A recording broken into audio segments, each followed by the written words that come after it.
Pessoal, bom dia. A gente está começando o último dia da nossa semana de economia e hoje com a mesa está o papel do Estado e o desenvolvimento nacional. Na palestra de hoje, vai contar com o professor Odilon Guedes. Ele é economista, mestre de economia pela PUC São Paulo, especialista em finanças públicas. Ele foi vereador da cidade de São Paulo e subprefeito, além de ter atuado como professor da de instituições como a FAAB, FGV e USP. É autor do livro Orçamento Público e Cidadania e tem trajetória destacada no debate público sobre orçamento público fiscal e desenvolvimento econômico. Em conjunto, nós vamos contar com a presença do professor da casa, Apoena Cosenza, professor visitante da FABC e pesquisador do Instituto Mário Schember e membro do LEP-USP, fundador e coordenador do Centro de Pesquisa em Ciências de Dados do IMS, mestre e doutor em História Econômica pela USP. E atua desde 2013 com métodos quantitativos e computacionais aplicados. Seus campos incluem métodos quantitativos, ciências de dados, humanidades digitais, história econômica contemporânea. E só um aviso, a gente vai fazer o sorteio de 2 livros e a gente vai parar às 11h30 para abrir perguntas para o público e depois, ao final das perguntas, a gente vai sortear 2 livros, tá bom? Então, boa palestra para todos nós. Obrigada.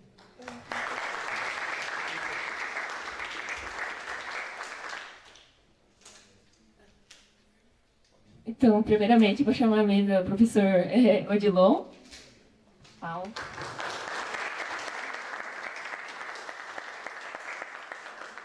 E também o professor da casa, Apoena.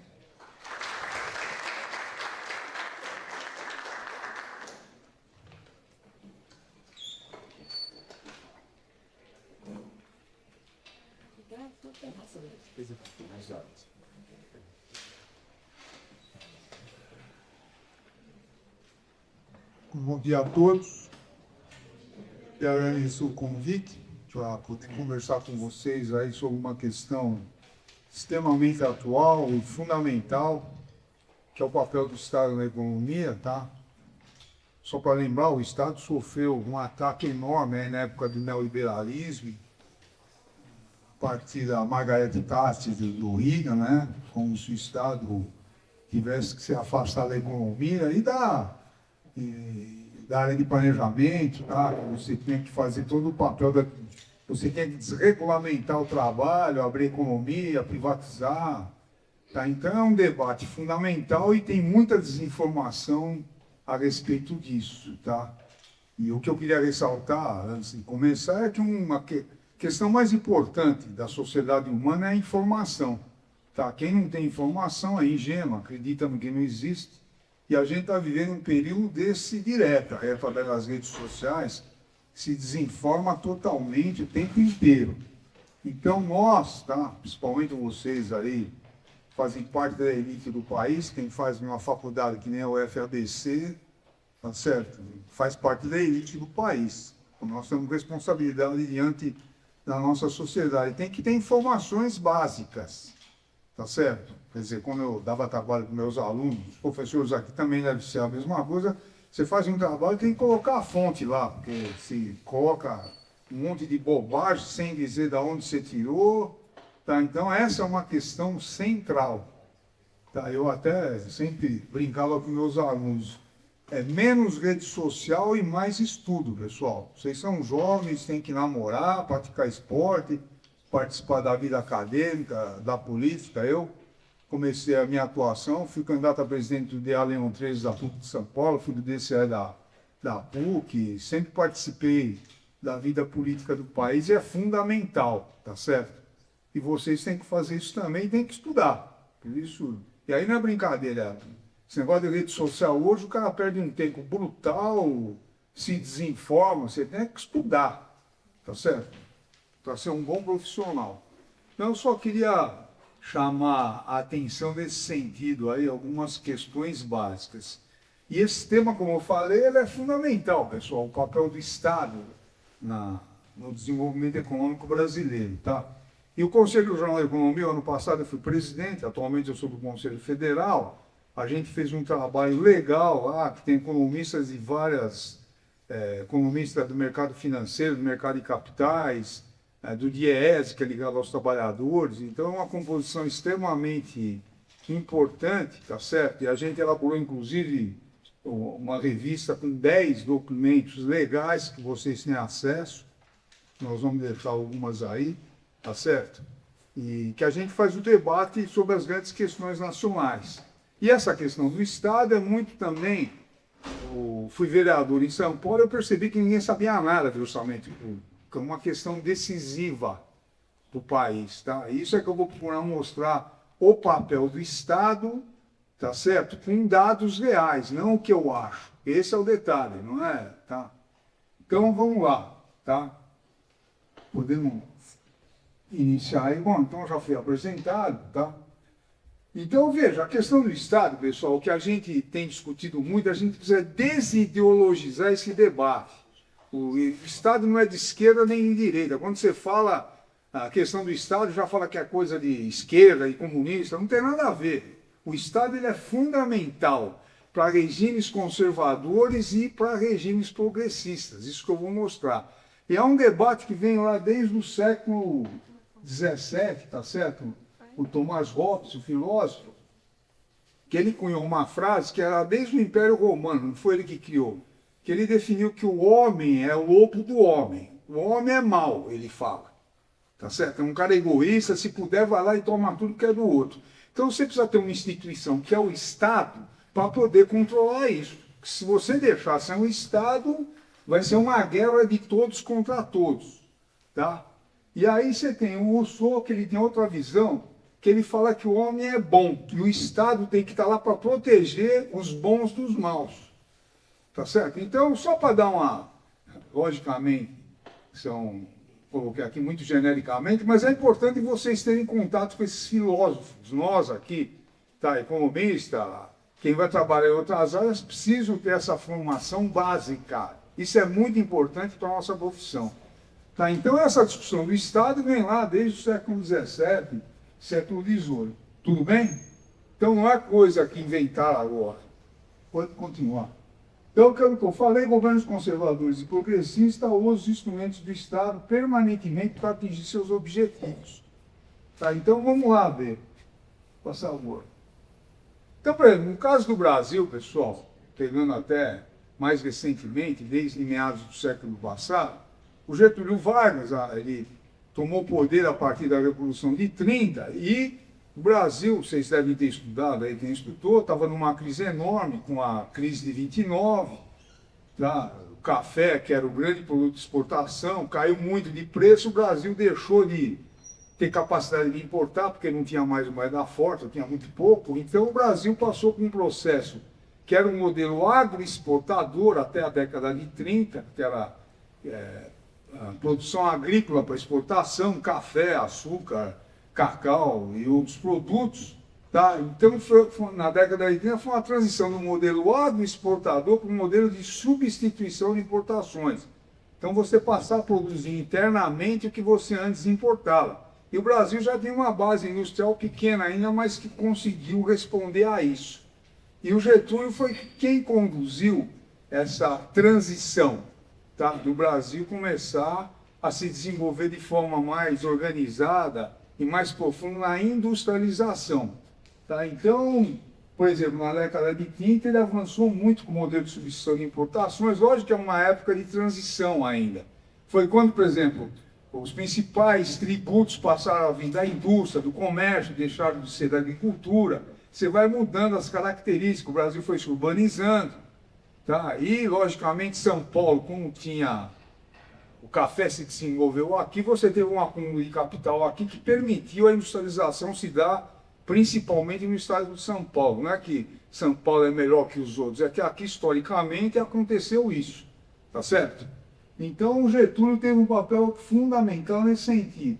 E aí ele, em 30, que foi eleito presidente, que eles não deram posse, o Getúlio tomou o governo, e aí em 37 ele deu um golpe, que ia ter eleição, e continuou até 45. E aí na década de 40 ele avançou nesse processo. Então, por exemplo, para industrializar o país precisava produzir aço.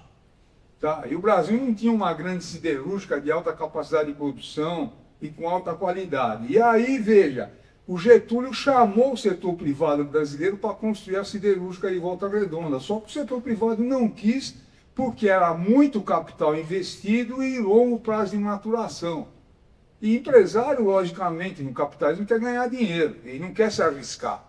Então o Estado que bancou, aí ele fez um acordo com os americanos de financiamento e construiu a Volta Redonda. Lá, quando eu era estudante, eu visitei.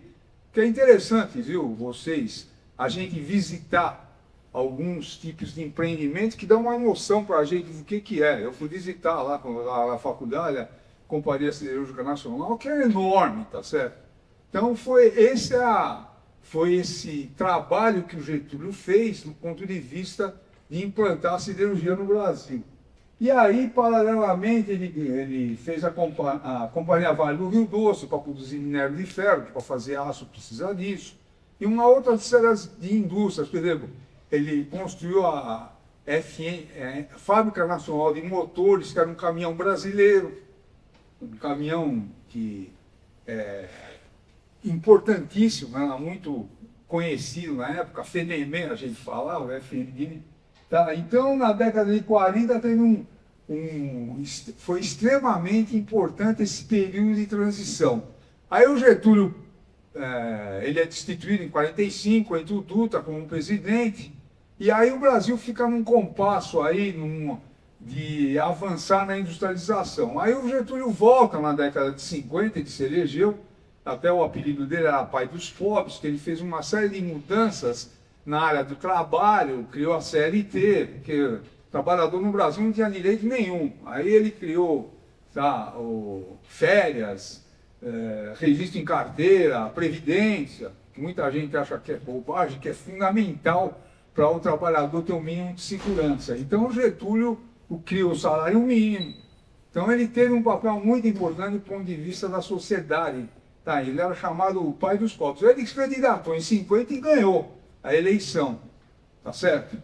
E aí ele avançou nesse processo de industrialização, criou a Petrobras, inclusive para fazer a Petrobras no Brasil, teve um debate no fim da década de 40, que era entre o Roberto Simons, que era presidente da Fiesp, tá? Um cara rico pra caramba, e era um cara que estava interessado e avançando na industrialização brasileira. Então ele defendia a intervenção do Estado, a proteção das indústrias, subsídio com as indústrias, e você tinha o Eugênio Goudin, que era um cara ligado ao o chamado na época lá, que seria o agronegócio, e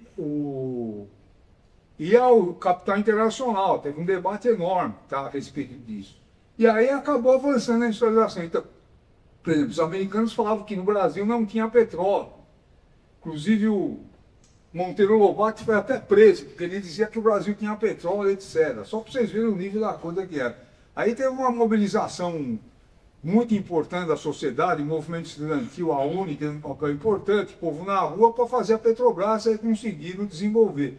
E também desenvolveram o BNDES, depois o BNDES, que foi fundamental do ponto de vista do investimento para a industrialização do Brasil.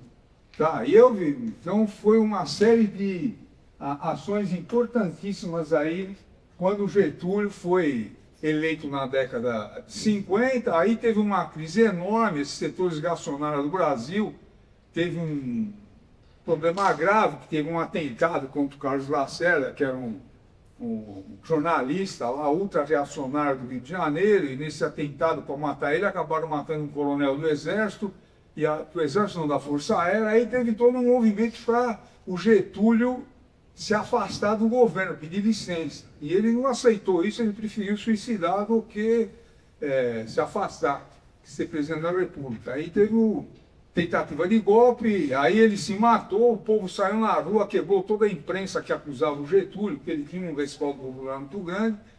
E aí teve eleição em 55, o Juscelino foi eleito, tentaram dar outro golpe no Juscelino, porque diziam que ele não foi eleito pela maioria da população, por mais de 50%, nem existia isso na Constituição. E aí o Marechal Lott, que era um general comprometido com os interesses do Brasil, ele impediu o golpe. Aí o Juscelino assumiu, avançou no processo de industrialização, E aí tem toda uma polêmica, o Juscelino abriu espaço para as multinacionais virem aqui produzir a indústria automobilística, ele deu preferência para o transporte rodoviário em vez de ser ferroviário. O Brasil até hoje se ressente disso, mas avançou do ponto de vista da produção, avançou na produção de energia, de estradas, etc. Por exemplo, o Brasil, ele fez a Belém Brasília, fez Brasília, que foi fundamental para a ocupação do Centro-Oeste. Então foi um governo extremamente dinâmico. Tá? O Juscelino era um cara simpático, todo mundo gostava dele, tá certo? Então você teve esse avanço aí na industrialização brasileira. Aí o Jânio foi eleito, que era um cara completamente desarvorado, renunciou depois de 7 meses, levou o Brasil para uma crise enorme, quase que foi uma tentativa de golpe, porque os militares não queriam dar posse para ele, que era o vice. E aí o Brizola, que era governador do Rio Grande do Sul, eu conheci o Brizola pessoalmente, era um cara muito legal. E eu até falei para ele, o senhor é um dos brasileiros que eu mais admiro, porque o senhor é o único brasileiro que eu conheço que enfrentou o exército e a Rede Globo. Ele peitou o exército, tá? Mobilizou lá o terceiro exército, que era governador do Rio Grande do Sul, aí não teve golpe, mas teve um acordo parlamentarismo. Aí teve a ditadura, derrubaram a ditadura, que são questões fundamentais para a gente entender. É a ditadura militar, com toda a repressão, e eu sou dessa época, eu até estava comentando, quem não viveu a ditadura não tem dimensão da barbárie que foi, e muito, completamente desinformada, aí, gente fala, pô, a ditadura era boa. A ditadura foi um desastre, matou colegas meus, que nem vocês, jovens, foram torturados, assassinados. Tem uma mãe lá de um cara que eu conheci, ela ficava todo dia esperando o filho voltar e ele nunca voltou. E ela não mudava de casa porque ela tinha medo que se mudasse, o filho não ia achar a casa, os caras mataram e desapareceram com ele. Só para vocês verem a dimensão da barbárie. Bom, DCE da PUC, Alexandre Gonu, que é o nome, ele entrou em primeiro lugar em geologia, foi preso, torturado, ele tinha sido feito uma cirurgia, foi torturado, mataram ele, e para justificar que tinha sido uma morte, que ele foi atropelado, puseram o corpo dele na rua e puseram um caminhão para passar por cima. Só para vocês verem a barbárie. E a ditadura enterrou o Brasil numa crise monumental, porque quando nós falamos de economia, é outra discussão que vocês têm que fazer. Você teve um milagre econômico, uma série de questões do governo, desde o Juscelino, que permitiu que tinha capacidade ociosa, etc. Tá, então eu só estou dando um quadro, o Estado foi fundamental. Depois, na década de 80, você com o neoliberalismo, o Brasil foi se organizando e virou esse desastre que nós estamos vivendo aqui, com desindustrialização, com essas questões todas aí. Vamos lá. Bom, o Juscelino eu já falei. Segundo, aí, na época da ditadura, se teve o segundo PND, foi a implantação da indústria petroquímica, tá certo? A complementação da matriz industrial, e a questão do etanol surgiu lá, com a crise do petróleo que teve em 73. Então vocês vão ter uma dimensão da intervenção do Estado nesse período todo. Tudo bem? Passa a mão. Aí se pegar alguns exemplos hoje, por exemplo, o agronegócio, pessoal, que falam que é pop, propaganda, todo mundo acha que... Então, no começo de ano na faculdade, tá? Eu perguntava para os meus alunos, quanto que vocês acham que o agronegócio pesa no PIB? 50%, 60%. A agropecuária pesa 7% do PIB. Tá? O agronegócio, não sei se vocês sabem, o que está complementado no agronegócio? A montante para cima é todo o sistema financeiro, eles chamam de agronegócio, que empresta dinheiro para a agricultura. A venda de caminhão, de trator, isso é chamado de agronegócio. Só para vocês perceberem. E isso é a montante. E a ajustante para baixo é toda a indústria de transformação de alimentos, supermercado, transporte.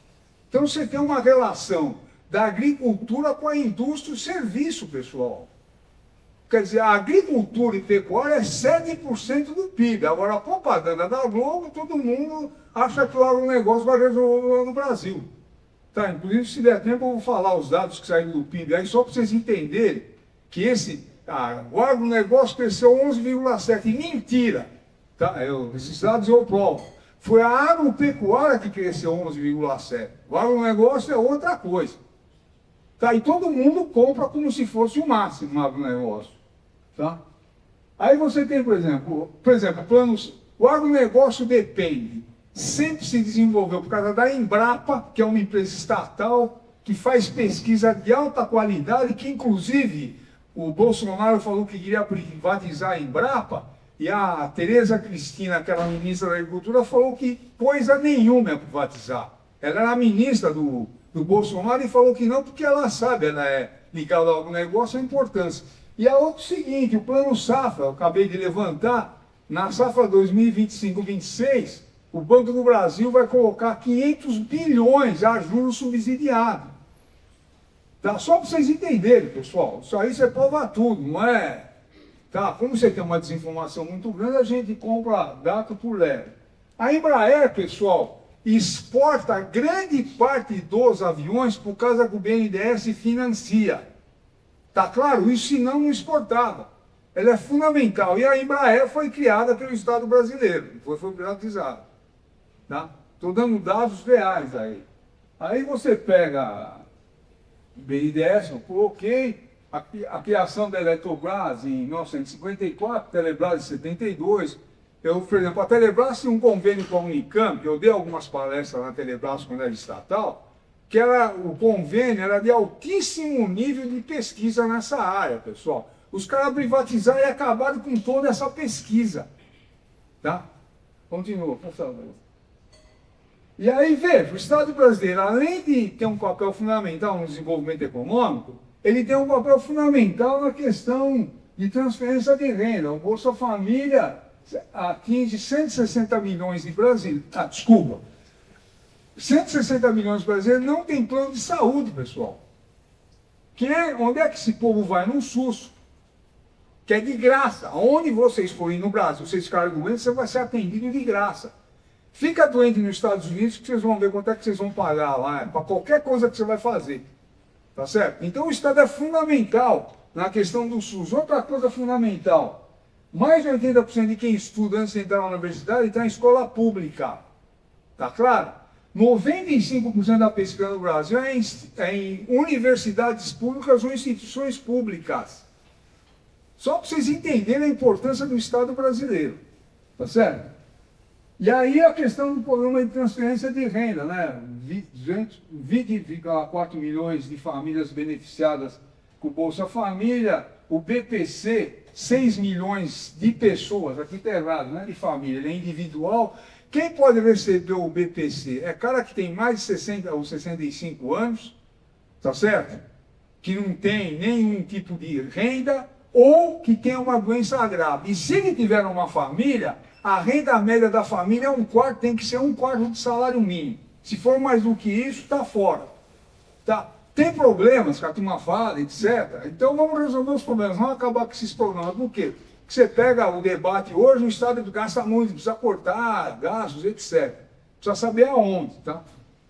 Tudo bem? Continua, por favor. Então veja. E aí é que está, o Estado, você pega do ponto de vista internacional, o Estado americano é fundamental e foi para o desenvolvimento econômico dos Estados Unidos. Por exemplo, o programa da Apollo, botar homem na Lua, a NASA conseguiu porque o Estado americano investiu bilhões de reais. Não é porque o setor privado fez aquilo lá. Está claro isso? Foi um papel fundamental para o desenvolvimento tecnológico dos Estados Unidos. Tá? Aí você pega o Elon Musk, aí, que bota a mão à banca do mundo, pegou bilhões de dólares de ajuda subsidiada do governo da Califórnia para desenvolver os carros dele. Tá, só para vocês, a gente dar uma analisada. O Estado americano investiu trilhões de dólares para salvar o sistema financeiro em 2008. Vocês já devem ter estudado, ainda não. Tá? Você teve um problema gravíssimo lá da subprime, etc. O Estado americano que bancou. Tá? Porque senão você ia ter um problema gravíssimo no sistema americano e no mundo inteiro. Tá? Aí um dado aqui, a Agência Francesa de Desenvolvimento, em 2018, apontou que tinha 450 bancos públicos no mundo que nem o BNDES. Tem banco público pelo mundo inteiro, com capital de mais de 11 trilhões de dólares. Eu coloquei esses dados aqui porque é para acabar com esse negócio de Estado é coisa de esquerda, do Brasil. Tá certo? E a turma repete e a imprensa repete o tempo inteiro. Faça o meu. Então, por exemplo, há uns 3 anos, foi feito um consórcio de países europeus e fizeram uma estatal para produzir semicondutores, para ficar independente da China. Quer dizer, o Estado europeu lá, vários estados, é que estão investindo nisso, não é o setor privado. Tá? Porque, veja, a pesquisa, muita coisa você investe em muitas vezes não dá certo. E o setor privado só entra em coisa que ele vai ganhar dinheiro, que é a lógica do capital. Tudo bem? O governo japonês, no fim do ano passado, ou retrasado, investiu 140 bilhões para poder reforçar o poder de compra da população e o crescimento do país. Faça favor. E aí, pessoal, vamos lá discutir. Tá? Tem um livro, então, não sei se vocês já têm conhecimento, que chama Os Maus Samaritanos, que ele é feito pelo Rajon Chang, tá certo? E quem faz o prefácio é o Bresser Pereira, que foi um principal executivo do Pão de Açúcar, professor da GV, um cara riquíssimo, mas que tem interesses em desenvolver o Brasil. Tá? Não é um cara que só quer ganhar dinheiro. Porque essa elite brasileira quer dizer, aí tem toda uma história que vocês têm que entender, a questão da escravidão. A elite brasileira é perversa, pessoal. Os caras só querem ganhar dinheiro e que se dane o resto. Então nem aí. Tá certo? Lógico que nesse meio tem caras sérios que nem o professor Bresser Pereira. Então ele faz o prefácio lá do livro do Rajon Chang, que é um economista sul-coreano, que trabalhou na ONU, deu aula acho que em Oxford, nem lembro, tá certo?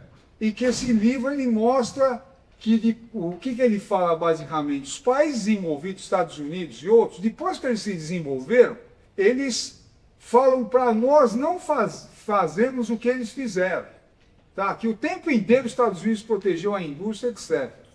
E a Europa toda. Tá? Esse livro dele ele coloca claramente essas questões. E aí vamos... Quanto tempo eu tenho, hein? Ainda. Dá uma olhada aí, senão a gente começa a falar demais. Falar de economia é legal. 10 minutos. 10? Então veja, aí ele coloca lá, fundamentalmente, por que deu certo a Coreia do Sul? Que ele é sul-coreano. Fundamentalmente porque não aceitaram passivamente as recomendações de políticas econômicas institucionais vindas do país do norte global. Em vez disso, adotar estratégicas nacionais de desenvolvimento moldadas às suas realidades internas, prioridades e contextos históricos. Porque os caras fizeram um programa para o desenvolvimento da Coreia, não o que os americanos mandam. Tá certo? Então aí nós precisamos ter clareza nisso. O Brasil é um país que tem um potencial enorme para se desenvolver, é a 7ª população do mundo, tem 215 milhões de habitantes, é um mercado enorme, é o 5º país em extensão territorial, o primeiro em área agriculturável, tem água, terras raras, tem uma base industrial relativamente importante, apesar que houve uma desindustrialização muito grave no Brasil a partir da década de 80. Então o Brasil tem condições de se tornar uma grande potência. O problema, agora a coisa é muito mais complicada, né? Com o presidente americano, tá? Atualmente o cara quer tomar conta do mundo, coisa maluquice, e o cara vai lá, joga a bomba e ele quer impedir qualquer país de se desenvolver, tá? E assumir eles mesmos. Logo depois da posse dele, ele falou lá, um dos secretários dele falou que eles não iam dar mais colher de chá pro quintal deles, que é o Brasil e a América Latina. Tá certo? Então veja, a Coreia do Sul adotou uma trajetória própria. Então vamos lá, recomendação, para a gente ir encerrando. Próximo, por favor. O que o Bresser Pereira, ele...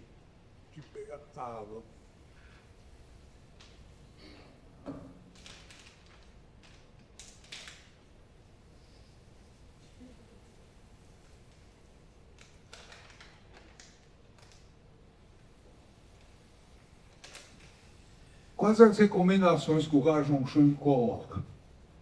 Primeiro, um projeto de desenvolvimento. selecionar determinados setores industriais considerados estratégicos, oferecendo proteção e apoio a isso. O Estado tem que fazer isso. Por exemplo, que setores estratégicos hoje você tem que desenvolver? Uma é a indústria de semicondutor. Sem isso, você está fora do mundo. Tá claro? Se a gente depender, todas as nossas comunicações de satélite, celular, isso depende das empresas americanas. Se os caras boicotarem a gente, você está fora do mundo. Então você precisa desenvolver internamente, por mais difícil que seja, você tem que desenvolver uma indústria de semicondutor para ficar independente.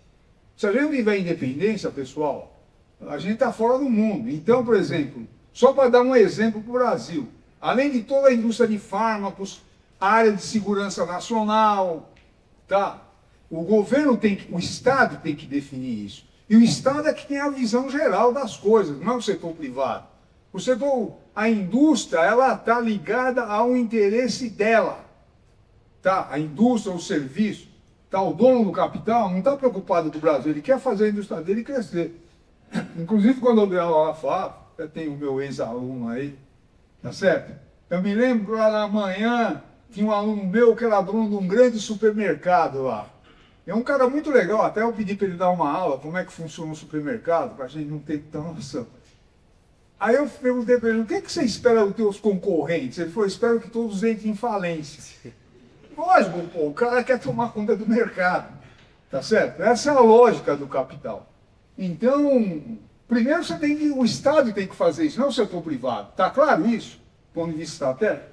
Segundo, utilizar a propriedade estatal dos bancos para direcionar o crédito, especificamente a esses setores prioritários.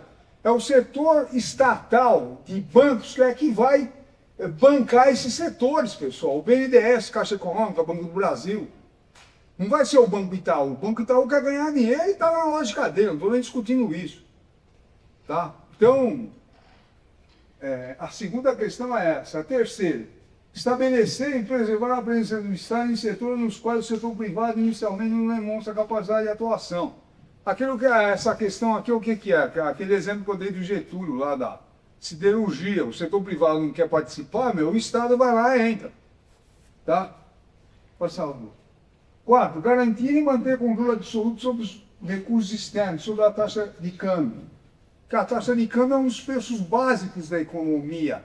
O Brasil desindustrializou, pessoal, por causa da taxa de câmbio. Que o Fernando Henrique sobrevalorizou o real, que é outra discussão lá, aquela âncora cambial, que a nossa moeda passou artificialmente a valer muito, nós passamos a importar tudo e exportar pouco. Isso aí foi um problema gravíssimo para a indústria brasileira.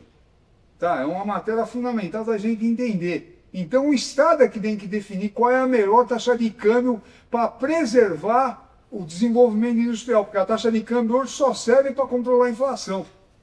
Tá certo? Então, o setor externo é fundamental porque é um dos preços básicos da economia. Quinto, controlar o capital estrangeiro, acolhendo em setores específicos de forma seletiva, enquanto os restringe e proíbe outras áreas. Você tem que saber o que é bom para o Brasil. Eu levantei alguns dados essa semana sobre a balança de pagamentos brasileira. A balança de serviços e rendas, nós tivemos um déficit de cerca de, deixa eu ver aqui, acho que de 70 bilhões de reais. Porque nessa balança não é a balança comercial não, a balança comercial nós temos um superávit enorme, que é o registro de compra e venda de mercadoria. Quer ver, olha, a balança comercial teve um saldo de 68,3 bilhões, que a gente exportou mais do que comprou.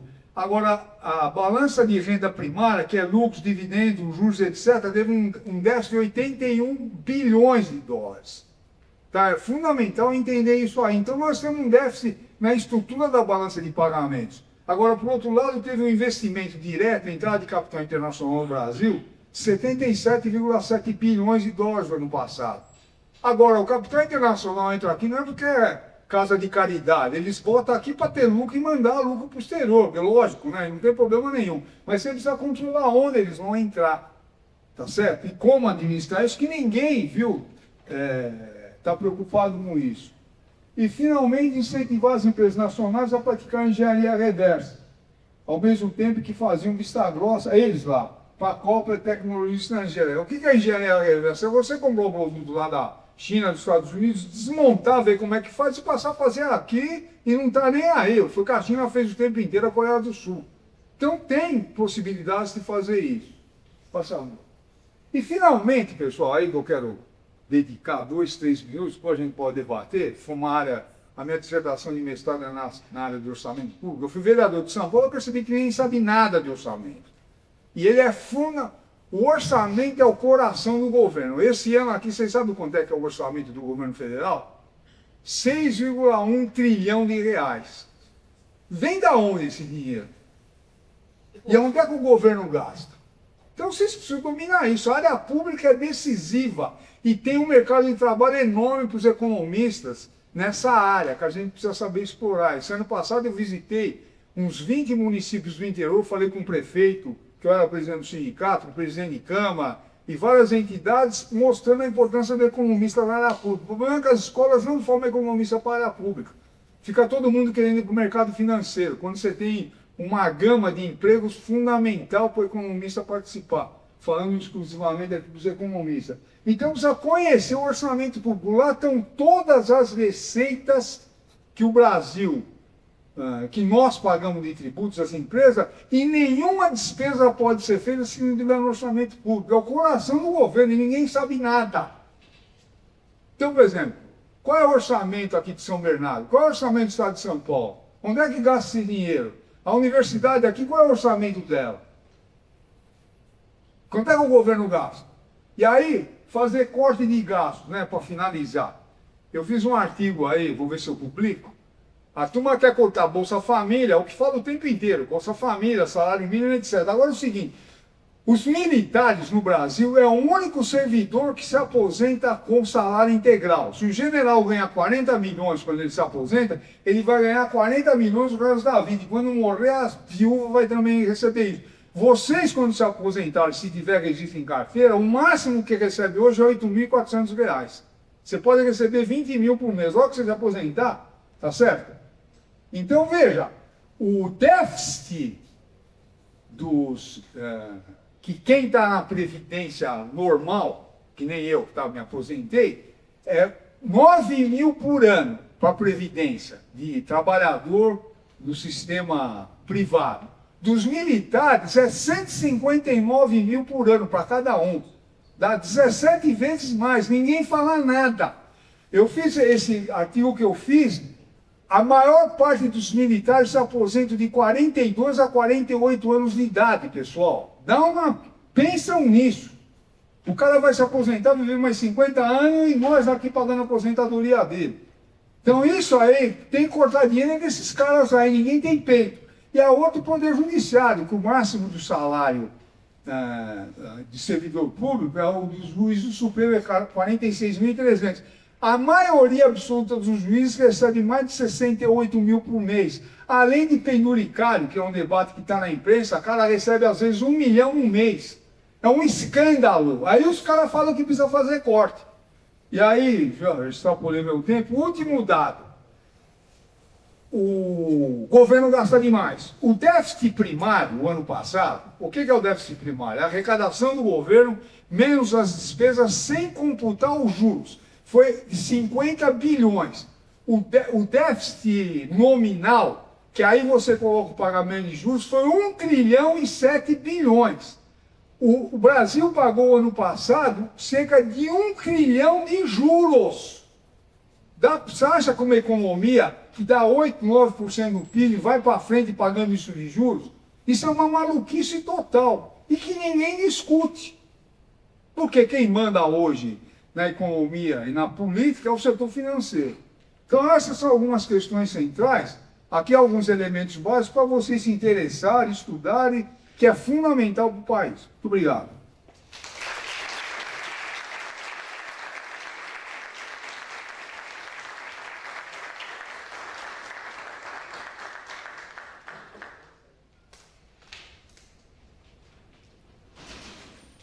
Olá. Bom, primeiramente agradecer o convite para estar nessa mesa, né? Agradecer o convite feito especialmente pelo Centro Acadêmico e agradecer também a fala maravilhosa que tivemos agora, que inclusive me permite me dedicar mais ao que eu gosto, que eu quero mesmo falar e precisar me dedicar menos ao tema da importância do Estado.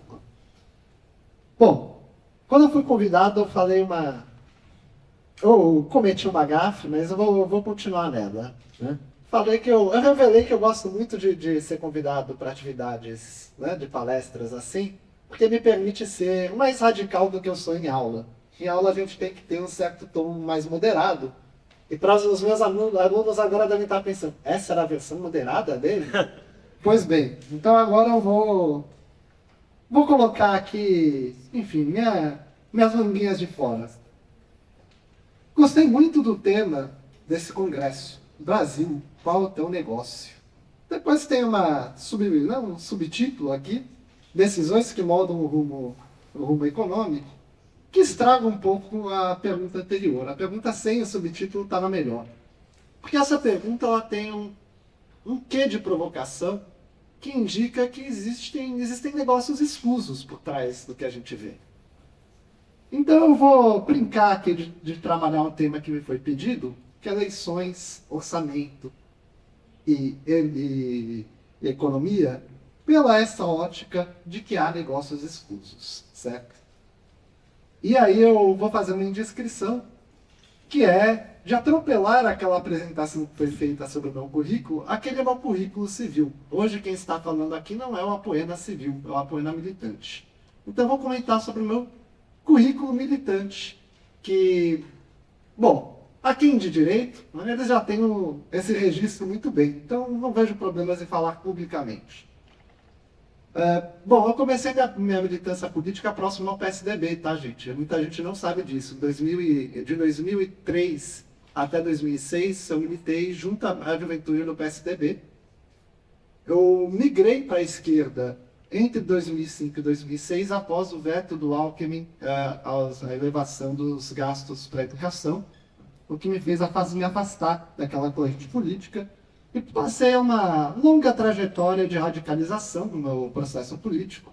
Eu participei da ocupação da reitoria de 2007, na qualidade de membro da Comissão de Comunicação. Se vocês procurarem muito bem, vocês vão encontrar até uma entrevista que eu dei ao SPTV na época, e devem ter também o meu registro de uma entrevista que eu dei ao Jornal Metro.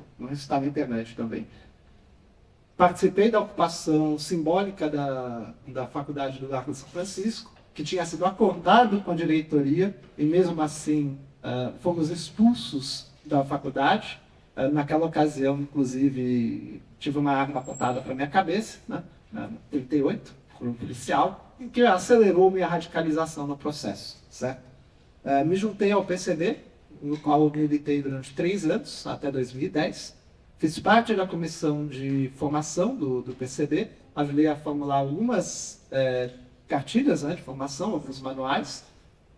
Esses manuais, muitos dos elementos que eu vou discutir hoje aqui, que se trata da estratégia de disputa política, em períodos de eleição, inclusive, eu desenvolvi ao longo desse meu processo, né, nessa função nas comissões de educação.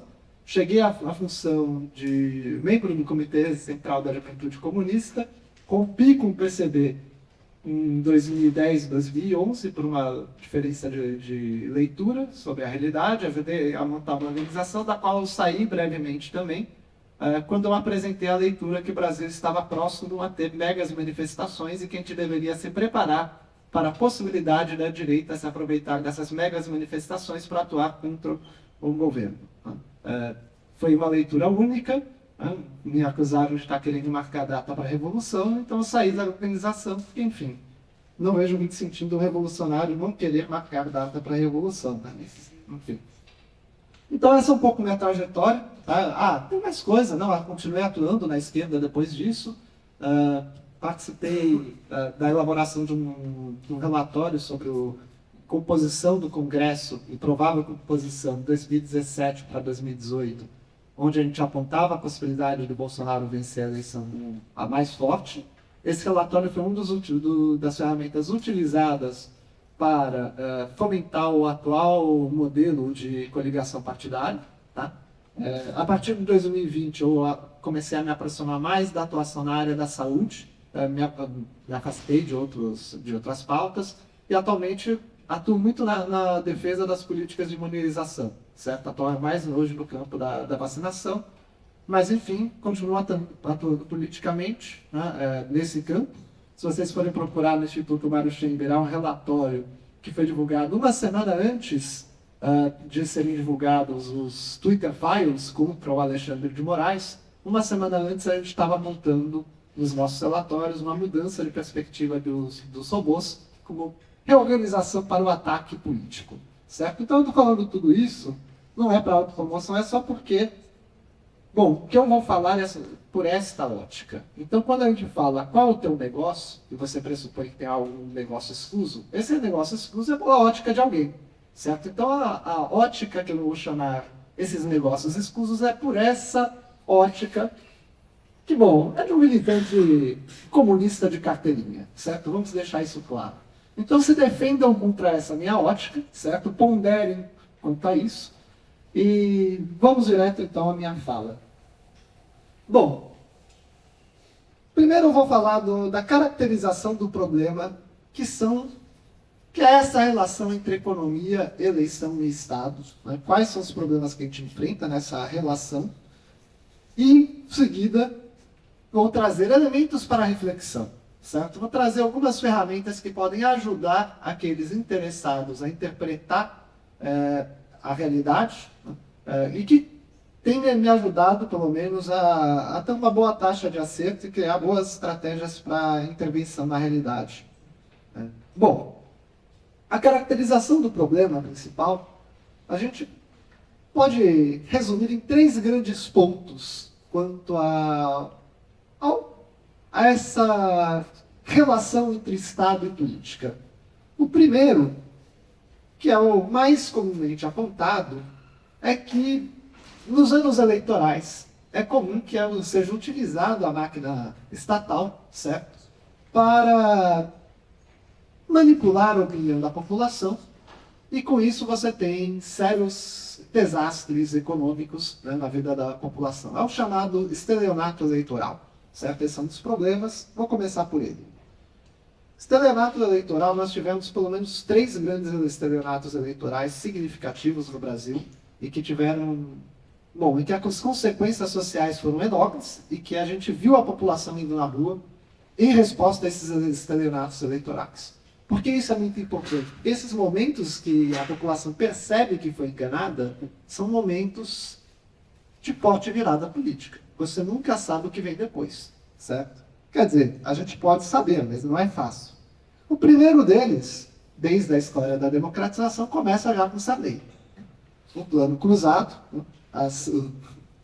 o mecanismo de segurar os preços, congelar os preços para que a população pudesse comprar bens, elevação do poder de compra da classe trabalhadora, levava a problema severo de escassez de produtos nas prateleiras.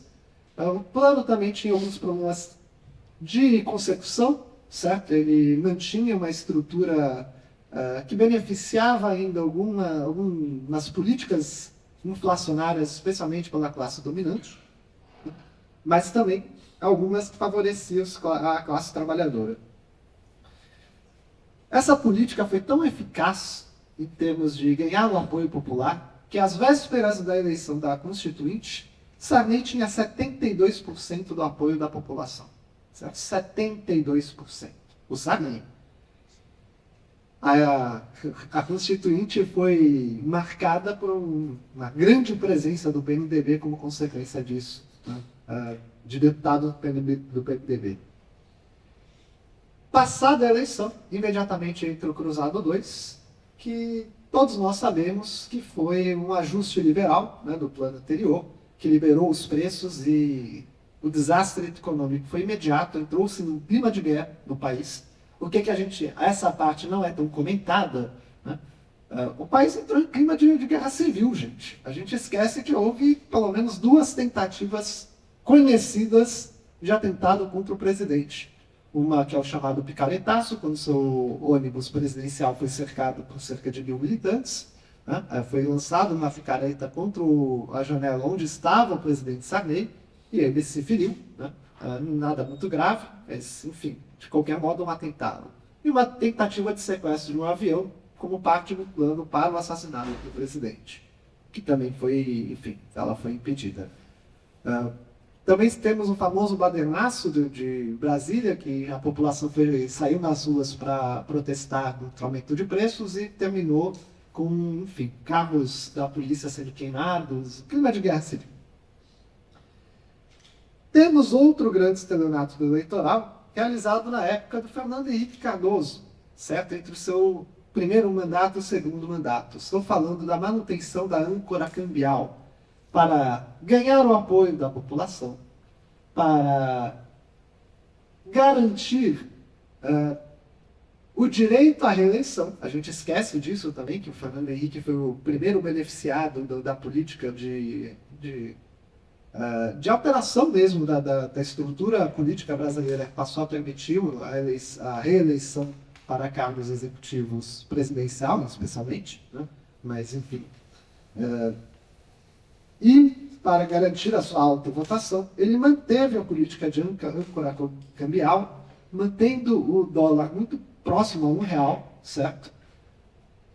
Usando como tentativa de garantir essa âncora uma política de altíssimos juros para atrair capital estrangeiro. Obviamente não era suficiente para compensar o grande volume de importações, porque, enfim, com o real sobrevalorizado, as pessoas importam, certo? E é comum que se importe mais do que a gente exporte na história brasileira nesses momentos. Historicamente, o Brasil tem uma boa balança comercial, tá, gente? Nosso problema é a balança de pagamentos completa, serviços e renda. Mas nesses momentos de real sobrevalorizado, a coisa se inverte, né? A gente começa a ter déficit comercial. Essa política, obviamente, passada a eleição, entrou em crise. Ele foi forçado a abandonar rapidamente essa política e inicia o período do tripé macroeconômico. O dólar vai, quando ele tem uma valorização muito grande, né, o real desvaloriza, e a renda da população com isso cai muito fortemente, porque a gente estava importando muito mesmo para garantir o consumo, né? Então o poder de compra da população cai. A gente teve uma crise severa entre 1999 até 2001. Se vocês forem procurar, vocês vão encontrar até material sobre a crise elétrica dessa época, certo? A gente teve um problema severo com a nossa estrutura de abastecimento elétrico, também como consequência de falta de investimento, né, em gastos de longo prazo. Gastos de longo prazo não dão voto, então quem está interessado em garantir a eleição não faz esse tipo de investimento normalmente. E temos também, essa parte é uma das partes que, quando eu falo, tem muitos inimigos no meu campo também, mas vocês sabem que eu digo a verdade, ou pelo menos aquilo que eu percebo como verdade, independente dos meus ganhos políticos com isso.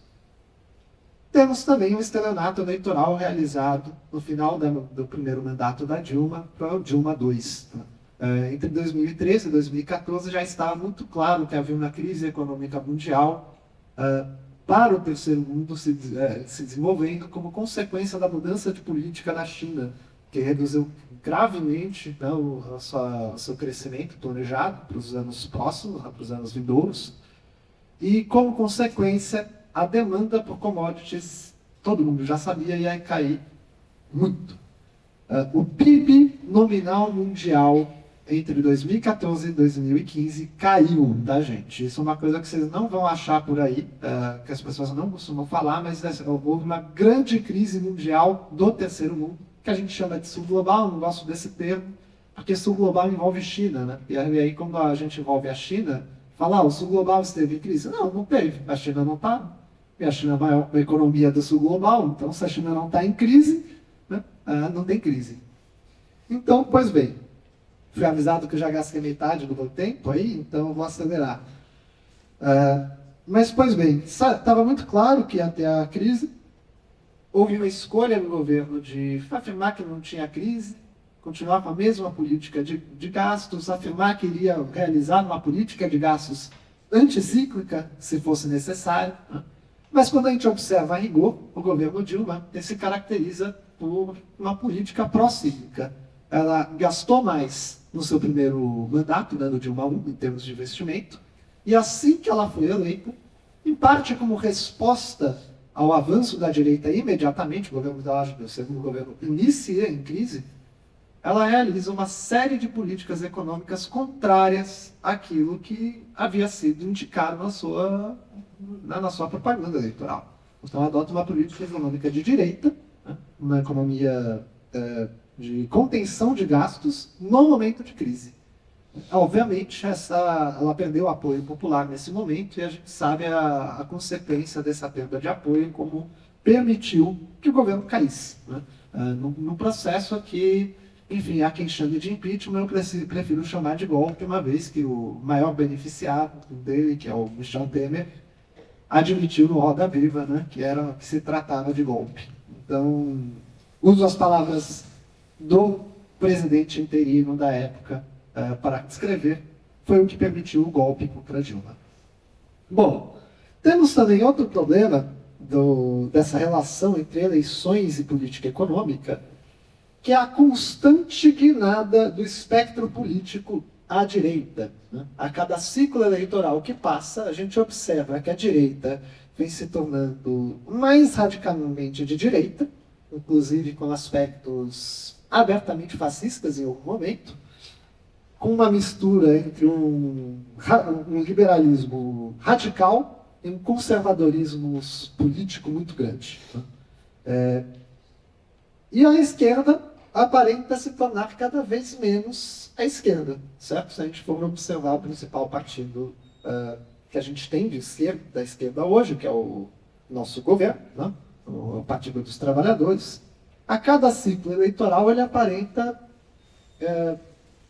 ser menos radical nas suas proposições de mudança. Né? Claro que a gente entende no último governo, na última eleição, que se tratava né, de uma eleição do PT, mas de uma frente ampla, então a gente passa um pouco o plano para isso, mas mesmo assim, o que a gente observa no âmbito dos deputados é uma clara guinada à direita, certo?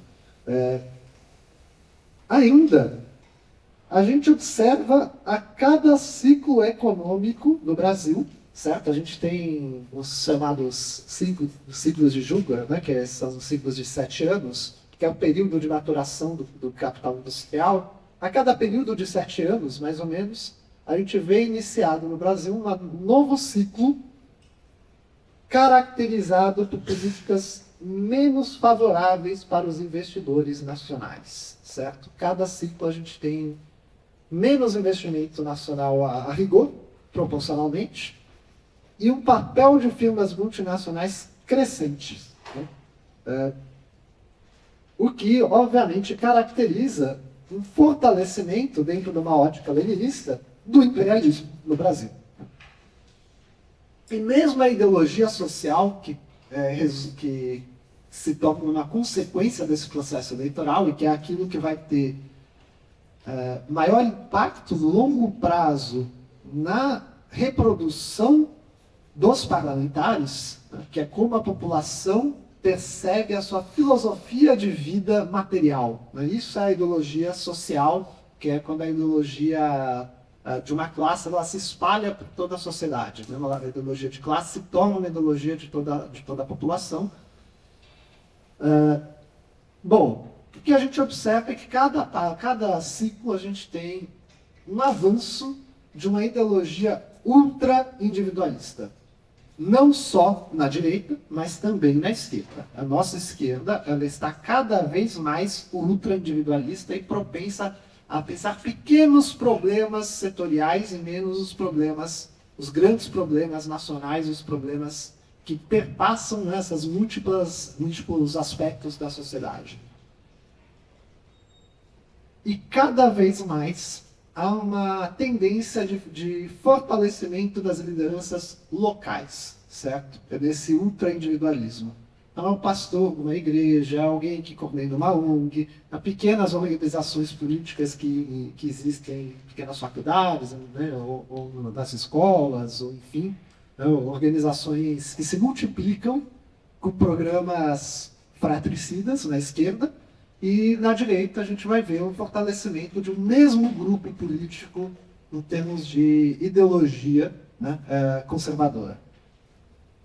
Comumente, no nosso caso, a gente fala muito dos evangélicos, né, o crescimento da ideologia evangélica, mas aqui eu gostaria de ressaltar que o preocupante não é a religião em si, mas sim fortalecimento de certo tipo, certo agrupamento mesmo de pastores que atuam politicamente ligadas a organizações internacionais que não são exatamente conhecidas pelo seu interesse e pelo desenvolvimento e progresso do Brasil, certo? Ou seja, representam interesses desde fora. Esses são os principais aspectos. Não, tem mais um, que esse é extremamente importante e é relativamente novo, que é o papel das emendas parlamentares. Todo o processo eleitoral hoje ele está diretamente atrelado a uma estrutura de reorganização do acesso à renda para a realização de políticas que se chama emendas parlamentares. O orçamento federal realmente ele é muito grande, mas a parcela separada para investimento, quando a gente tira tudo que é de gasto financeiro e de gasto social e de gastos não obrigatórios, etc., aquela parcela que vai para investimentos é de apenas um pouco menos para 2026, 200 bi, certo? Desses 200 bi, entre 50 a 60, ou seja, mais de um quarto, é de emenda parlamentar, gente. Um quarto do orçamento dos investimentos emenda parlamentar. Para vocês terem ideia, o peso da pressão que o parlamento sofre em termos de lobby, eles apresentam as suas emendas, elas precisam ser revisadas, né? Porque, enfim, normalmente você tem muito mais emenda e muito mais pedido de gasto do que é possível a gente gastar. Para o ano de 2026, o previsto de emenda parlamentar era de 255 bi que foi solicitado. Ou seja, mais do que o disponível para todo investimento. Obviamente vai ser reduzido para 50 e 60. Né? Bom, qual é a questão disso? Primeiro, as transferências especiais, carinhosamente chamadas como emenda PIX. Por que emenda PIX? Porque pediu, caiu, gente. A partir do momento que o deputado pede, isso daí é transferência para os municípios, tá? Essas sementes, de direito individual dos deputados, e ela é praticamente automática. Não tem justificativa. Não precisa de justificativa, certo? Ela é praticamente automática. São 7 bi, certo? Que já foram separados para isso, de 2026. É muito dinheiro. E é muito dinheiro, especialmente quando a gente pensa que o que determina essas emendas são os programas de cada deputado, que são determinados pelo processo eleitoral.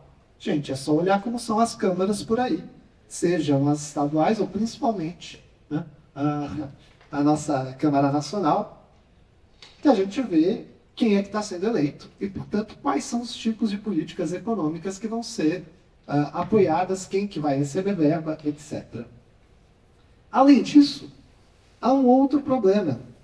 Os grupos políticos pressionam os deputados, porque os deputados querem ser reeleitos, né? Evidentemente. Até porque uma vez que você entra na política, você está sempre, a todo momento, sob escrutínio dos seus colegas, certo? Isso significa que os seus inimigos, se você perder o cargo, seus inimigos irão para cima de você. Você não ter nenhum tipo de privilégio parlamentar para se te defender, significa a chance grande de você receber processo, mesmo se você estiver realizando tudo corretamente. Porque, enfim, até você provar que o nariz de porco não é tomada, você pode ter perdido completamente a sua base política. Então, Os deputados têm muita preocupação em se manter nos cargos. Então eles sofrem muita pressão, sofrem muita chantagem por lobistas. Como consequência, há uma certa troca de apoio. Eles entregam emendas parlamentares e, em troca, recebem ajuda no processo eleitoral.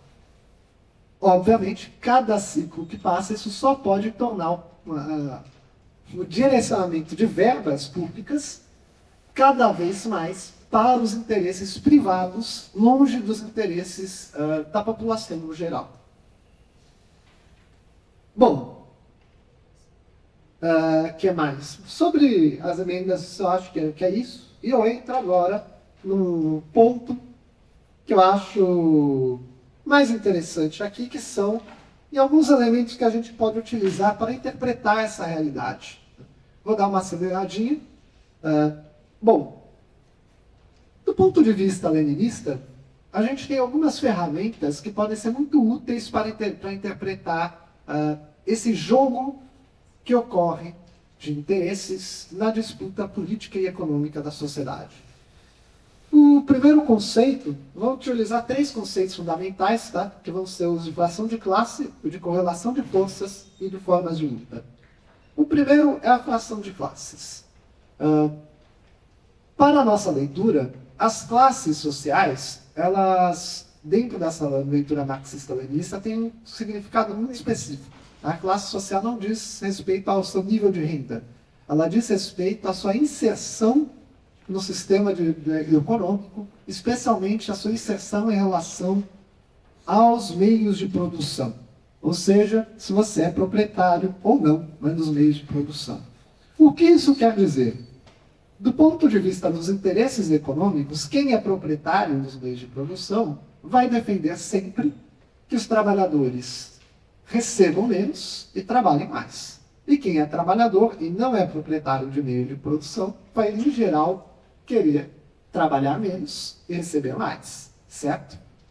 Então, isso já estabelece o primeiro recorte nos interesses, na disputa de interesses quanto ao acesso à renda através das políticas trabalhistas e políticas de propriedade. Então, a gente vê muito claramente, por exemplo, na disputa da jornada 6x1, né? Como as pessoas se posicionam. Por que isso é muito importante? Porque, meus caros, não interessa se você é dono de uma quitanda de fruta ou de um banco.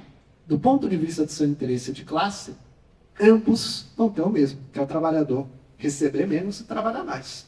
E não me interessa se você é um funcionário, enfim, se você é um pedreiro que trabalha, né, numa obra e recebe 1 ou 2 salários mínimos, ou se você é um grande... enfim, você é um representante setorial de uma grande empresa e recebe aí de 10 a 20 salários mínimos. Isso não me interessa do ponto de vista também dos interesses de classe. Eu gostei mesmo, né, que é receber mais e trabalhar menos. Mas esse é apenas o ponto de partida da disputa. Porque existem diversos outros interesses que são aqueles que são determinados pela forma que você ganha a sua renda. Que talvez, aliás, certamente, do ponto de vista da disputa política, é onde a disputa se dá de forma mais acirrada, certo? A fração, isso é o que a gente chama de fração de classe, que é a origem específica da renda. Então, a burguesia tem diversas fontes de renda. A burguesia pode ser industrial, ela ganha diretamente da produção, né, dos bens industriais. Ela pode ser agrária ou agropecuária, né, ligada à produção agrícola. Pode ser financeira, ligada aos bancos, pode ser comercial e assim por diante. As oligarquias também têm suas diferenças de fontes de renda. É completamente diferente o interesse das oligarquias da terra, por exemplo, e aquela oligarquia que a gente pode chamar de uma oligarquia política tradicional, certo? O que a gente pode chamar de senhores da toga. As pessoas que estão ligadas historicamente, famílias de juízes, que é algo bastante impressionante, né? No sistema meritocrático você ter famílias de... Interessante essa meritocracia, né? Enfim, é diferente dos interesses dos senhores de terra, né? Também daquelas famílias de de políticos que a gente vê, enfim, que ela está na política mais de... Algumas realmente desde que o Brasil começou a existir, né? Como colônia ainda, aquelas famílias já tinham cargos políticos. Fonte de renda deles é outra. É ligado aos interesses do Estado, vai ser ligado ao sistema de tributação, às políticas de salários e benefícios, etc. E a gente tem ainda aquela camada dentro da elite, né, dos senhores da guerra, que, vejam, os senhores da guerra não é o exército, tá, gente? Os senhores da guerra, aqui a gente está falando de milícia, de grupo paramilitar, o Brasil é lotado desses, tá? Diversos, a gente vê notícia, e esses caras têm influência no Estado, e eles são um dos grupos que pressionam pelos interesses políticos, inclusive pelas emendas. Né? Basta acompanhar o jornal para a gente ver que a volta e meia estoura escândalo de verba ligada à empresa para PCC, do Comando Vermelho, etc. E o do Corso, né, que são propriamente os grupos, as facções criminosas, que não é a mesma coisa de milícia. Né? Tem estrutura bastante diferente, um impacto social bastante diferente. Bom, cada fração, ela forma seus grupos políticos, muitas vezes mais do que um grupo político. E eles vão se alinhar, esses grupos políticos, formando blocos. É aquilo que na linguagem gramsciana vai ser chamado de bloco histórico, ou na linguagem leninista de política de alianças. Cada bloco formula sua política de alianças.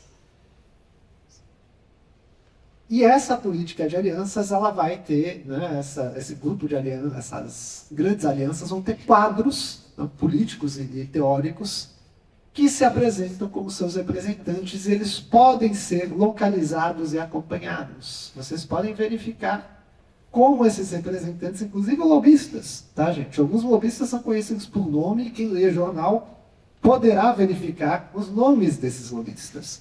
Algumas instituições de educação também são conhecidas por nome. Não vou falar aqui para não levar processo, porque, enfim, né, eu teria que apresentar as provas e eu só tenho 5 minutos, então eu não posso. Mas basta ler os jornais que vocês vão ver que existem algumas organizações famosas por ditar as políticas de educação de todo o país, inclusive qual apostila vai ser comprada, qual computador vai ser comprado. O lobby da Microsoft sobre esse eu posso falar sem medo, porque é fácil procurar, sobre o Brasil é fortíssimo, certo? Enfim.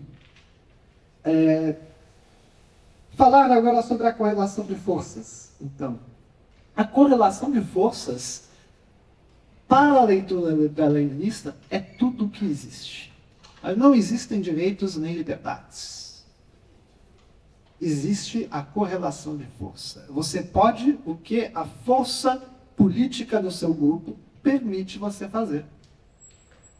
Isso é uma perspectiva de vida bastante belicosa, tá, gente, quando a gente coloca nesses termos. Mas, quando a gente vai ler a realidade com essa ótica, fica muito mais fácil identificar os interesses. Porque, veja, na prática, isso significa que você pode facilmente identificar a capacidade que cada fração de classe tem de influir na vida social. Você consegue identificar o arranjo das alianças existentes, como é que o mercado financeiro está se aliando, por exemplo, a certos grupos representando determinadas ONGs ou determinados grupos externos. Hoje, por exemplo, a ligação, enfim, de uma certa camada estatal, né, de uma oligarquia política com as big techs, é objeto de análise já na academia e em jornais. Né? E você consegue identificar a força individual dos agentes históricos. A gente consegue mensurar efetivamente qual a influência de cada figura política tem. Então, por nome, tá, gente? Representando as classes sociais. Isso é a análise da correlação de forças. E ainda, a gente consegue analisar os momentos de aceleração das correlações de força. Então veja, por que eu consegui prever lá em 2011 que a gente estava se aproximando de uma grande manifestação? Porque observando as posições dos representantes de cada força, a gente verificou que a influência de agrupamentos de ultradireita estava crescendo. o movimento de repressão ao movimento social estava crescendo, o número de organizações nazistas e fascistas estavam crescendo entre policiais, certo? Em 2011 teve uma micro-ocupação de reitoria, onde foi enviado uma centena de, na verdade, mais de uma centena, se não me engano, 200 de policiais para expulsar cerca de 60, 80 estudantes que estavam fazendo protesto. No mesmo ano, houve a acusação de um grupo nazista querendo espancar estudantes. Foi mandada apenas uma viatura, né? Para vocês terem ideia do que isso é análise de correlação de forças. Tá? Então a gente verificou esse crescendo da repressão. E por que eu falei que iria ser até 2014? Porque um dos elementos que acelera esse processo de correlação, de disputa de correlação de forças, é quando você tem um grande volume de investimento acontecendo em grandes projetos. Os investimentos nos projetos para os megas eventos envolvia grave realocação de população. Muita gente perdeu sua casa para ser construído estádios, ser construído sistemas de acesso aos estádios, especialmente no Rio de Janeiro e São Paulo. Então havia crescendo também nos protestos. Então, enfim, você pode analisar isso. E as eleições são esses momentos também. Todo o processo eleitoral começa mais ou menos uns 6 meses antes do final do ano anterior à eleição, ou seja, estamos desde julho e agosto do ano passado em processo acelerado de avanço das correlações de força, onde a gente consegue ver muito bem uma estratégia de formação de um arco de aliança contra o atual governo e ainda um esforço para o isolamento das forças mais à esquerda ligadas ao atual governo, certo? A gente começou esse ano já com uma estrutura de ataque à imagem do governo muito forte, que, na prática, é um sistema de exposição do governo à chantagem. Um governo que é atacado muito forte por escândalos de corrupção, ele se torna forçado a fazer acordos, a liberar mais verbas e a não apoiar certas pautas da esquerda. Então a gente começa com essa característica e a gente tem uma característica específica do arco de alianças que o nosso governo atual, que representa a nossa esquerda, realiza, que é uma política que eu discordo profundamente, né? Que é uma estratégia de abandono das ruas, é uma estratégia de próximo ao ano de eleição, e no ano de eleição principalmente, evitar que se proliferem grandes manifestações e grandes protestos, na compreensão que isso pressionaria o governo a fazer alianças, né, a fazer concessões que podem comprometer a renda disponível, a parcela disponível do orçamento que eles vão precisar usar para fazer concessão à direita.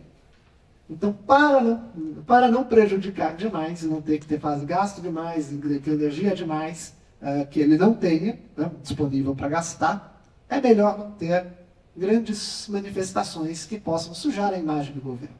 Ainda há sempre um grande medo de que, se a esquerda for nas ruas de forma muito radical, a direita pode utilizar o medo de uma radicalização como forma de pressionar a nação.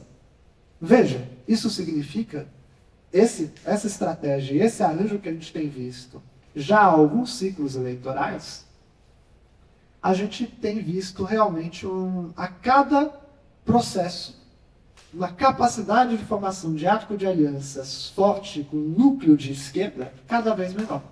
Então, o núcleo de esquerda, os quadros de esquerda presentes no governo, é a cada ciclo menos influente. Certo? É esse processo que a gente tem visto, e como consequência a gente vê um fortalecimento das políticas econômicas liberais nos ciclos seguintes. Bom, mas, dito isso, como é que a gente disputa essa correlação de forças? Como eu falei, quem está aqui hoje não é apenas o professor Apoena, é o militante Apoena também, né? E eu não quero terminar apenas com as ferramentas que a gente tem para analisar. Por aqui já bastaria para analisar, né? Mas também existem aquelas ferramentas disponíveis para a gente disputar esses arcos de aliança. E a gente vai ter algumas. Primeiro, né, a gente pode dividir elas em dois grandes grupos, a rigor. Aquelas que a gente chama de defensivas, as formas de lutas defensivas, e aquelas chamadas ofensivas. O que são as formas de luta defensivas? São aquelas que você adota com uma estratégia de manter o seu campo coeso, manter o seu campo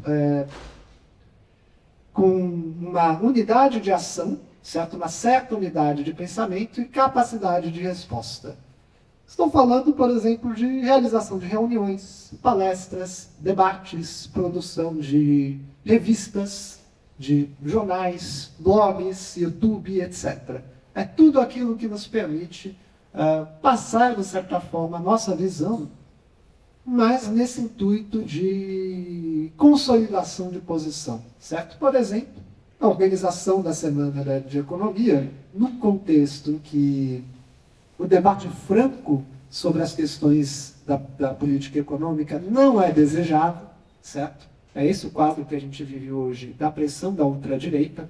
Foi dito aqui hoje que há uma estratégia de disseminação de fake news, né? De disseminação de mentiras, de enganar a população. Então, o esforço acadêmico, hoje, joga, olha só que interessante, a atividade intelectual como parte das formas de luta defensivas daquilo que eu estou chamando aqui de esquerda. Né? Eu estou utilizando a esquerda basicamente como sinônimo para camadas progressistas, certo? Estou chamando aqui toda a esquerda, aquela que tem uma visão humanitária do mundo, né? E coletiva. E a gente vai ter as estratégias ofensivas. As estratégias ofensivas, para finalizar, são aquelas chamadas as manifestações, as greves, processos jurídicos, quando você abre ativamente processos, inclusive contra o Estado, certos, contra irregularidades. Isso faz parte da política ofensiva, além, é claro, das estratégias mais abertamente ofensivas, né, dentro do paradigma não pacífico, né, que é outro paradigma que a gente poderia usar para falar das formas de luta, que é a divisão entre as estratégias pacíficas ou agressivas. As estratégias agressivas, elas podem passar por aquelas armadas, né, ou podem passar por estratégias violentas não armadas. Então, quando você vai, por exemplo, para o confronto de rua.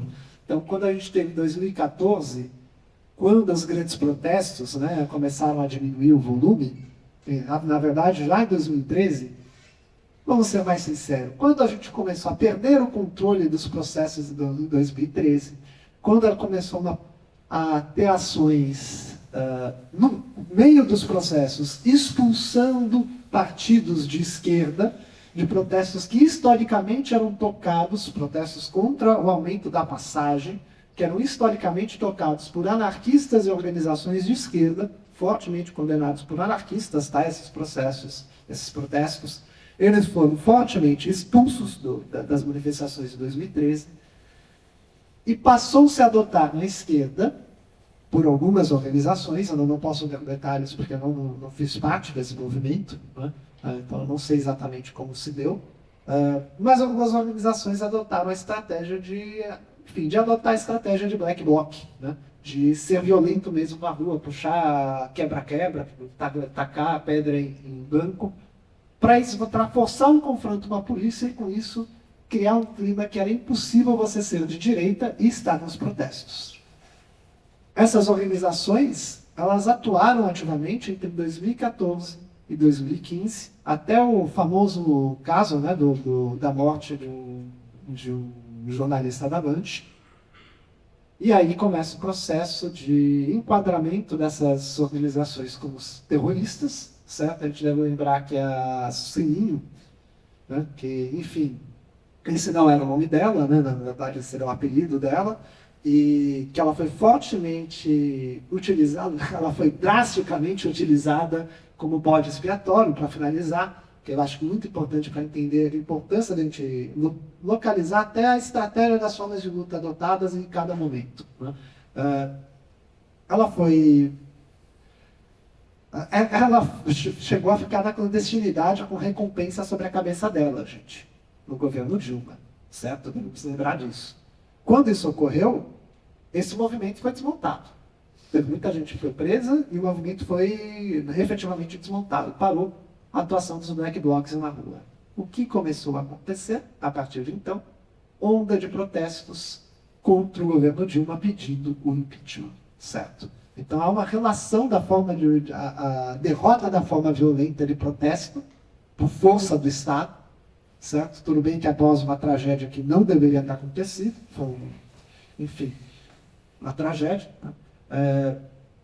Mas há uma guinada na disputa, né, na correlação de forças no Brasil que permitiu a queda do governo a partir dali. Então a gente entender essas formas de luta, como elas foram usadas e como elas podem ser usadas em cada momento, e a necessidade de você se adiantar ao seu adversário nas formas de luta é fundamental. Porque na prática, quem tem iniciativa na política, em geral ganha. E hoje o que a gente vê é que nós não temos, nós progressistas, democratas, de esquerda, etc., não estamos com a iniciativa. Então, eu faço aqui o apelo, né, que eu sempre faço. Não me interessa qual vai ser a atuação política de vocês, qual organização, qual grupo político, não me interessa. Mas participem de estratégias coletivas para a disputa da sociedade. Certo? Porque se vocês não participarem, e vocês ativamente não estiverem lutando para que a gente se adiante aos nossos adversários, nós já perdemos. Nós já estamos perdendo. Cada dia que passa, a vida de vocês está se tornando pior. Esperança por um futuro melhor só existe mediante ação. Esperança não é um sentimento passivo. A esperança é um chamado à ação. Então, se vocês querem ter esperança a um mundo melhor, atuem por um mundo melhor. Essa é a mensagem que eu gostaria de deixar aqui. Obrigado novamente pelo convite, né, por permitirem esse apoio a se mostrar aqui na UFABC. Normalmente eu ganho mais esse espaço na USP, então eu agradeço por esse convite. Muito obrigado.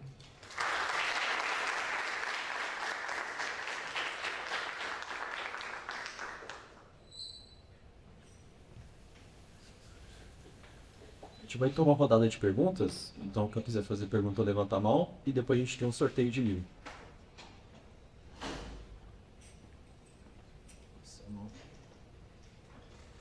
Bom dia, meu nome é Giovanni e eu tenho uma pergunta mais sobre esse contexto de ano eleitoral e um governo que segue uma cartilha de desestatização. Eu queria entender a opinião de vocês sobre o papel das PPPs e concessões no cenário brasileiro, no desenvolvimento brasileiro. Se um projeto bem estruturado e bem fiscalizado serviria para realmente desafogar o orçamento, ou se é só mais uma narrativa para vilanizar o Estado.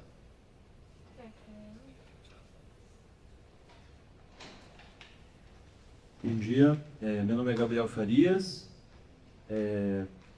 Primeiro agradecer a presença de vocês, gostei muito das apresentações.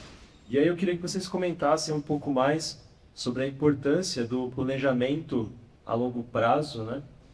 O Apoena comentou, fez um comentário sobre isso, o João também passou um pouco sobre, e como parece que o orçamento ele é utilizado apenas de maneira oportunista, eleitoreira, né? E eu acho que isso remete bastante ao que o Apoena acabou de dizer sobre esperança. O sentimento de desesperança é muito grande, porque a gente não sabe quem será... o que será do Brasil daqui 1 ano, daqui 2, imagina daqui 10, 20, né? Então é isso.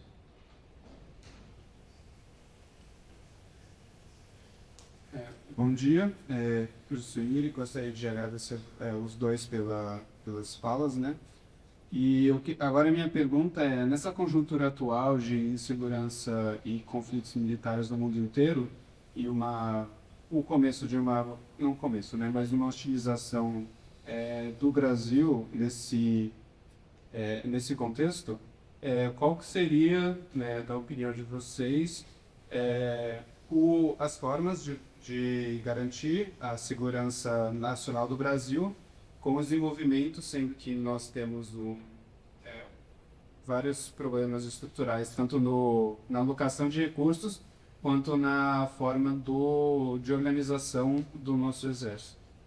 Então, como você construir um exército que é capaz de assegurar a defesa do Brasil, mesmo com um exército tão reacionário e ligado aos Estados Unidos. Obrigado.